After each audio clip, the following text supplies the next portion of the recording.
गर्मियों की एक रात थी। चांदनी पूरे गांव पर बिखरी हुई थी, लेकिन आज हवा में एक अजीब सी बेचैनी थी। गांव के लोग जल्दी जल्दी अपने घरों में घुस गए थे, जैसे कोई अनहोनी होने वाली हो। गांव का नाम बनपुरा था, जो घने जंगलों से घिरा हुआ था।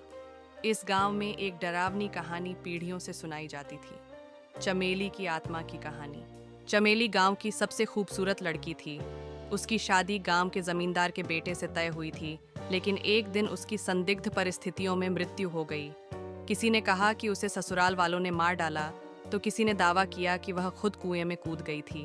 परंतु तब से हर अमावस्या की रात को लोग उसे गांव के पुराने कुएं के पास सफेद साड़ी में घूमते हुए देखते थे। गांव वालों का मानना था कि जो भी चमेली की आत्मा को देखता है, वह कुछ ही दिनों में मर जाता या पागल हो जाता। इसलिए रात के समय कोई भी गांव के पुराने कुएं की ओर नहीं जाता था। उस रात गांव के 4 दोस्त, रवि, मोहन, श्याम और दीपक, गांव के बाहर खेतों में बैठे थे। वे सभी युवा थे और भूत प्रेत की कहानियों को सिर्फ अफवाह मानते थे। रवि ने हंसते हुए कहा, अगर चमेली की आत्मा सच में है तो हमें जाकर देखना चाहिए। डर से सच का पता नहीं चलता। रात के ठीक 12 बजे चारों दोस्त टॉर्च लेकर कुएं की ओर बढ़े। जैसे जैसे वे कुएं के करीब पहुंचे, हवा भारी होने लगी। दूर कहीं उल्लू की आवाज गूंज रही थी। अचानक दीपक ने ठिठक कर कहा, मुझे लग रहा है कि कोई हमें देख रहा है।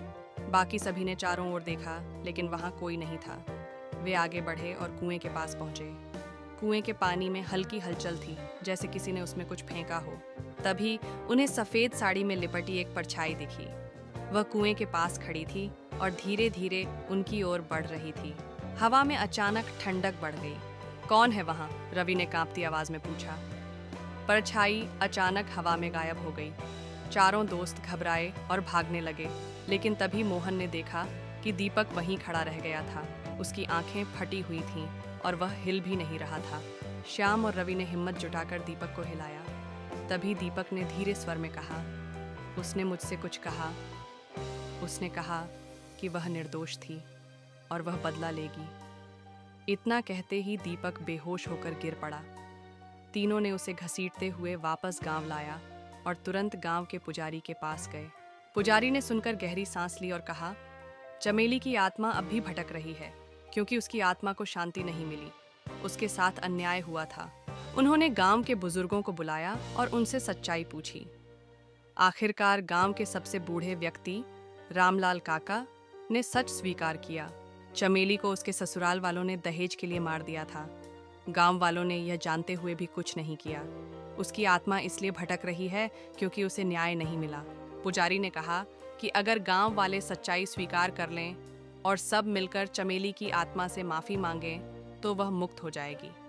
अगले दिन गांव के सभी लोगों ने कुएं के पास जाकर प्रार्थना की और सच्चाई स्वीकार की। धीरे धीरे कुएं की हलचल शांत हो गई। गांव के लोगों को ऐसा लग रहा था कि अब वहां कोई अदृश्य शक्ति नहीं है। दीपक भी धीरे धीरे ठीक हो गया।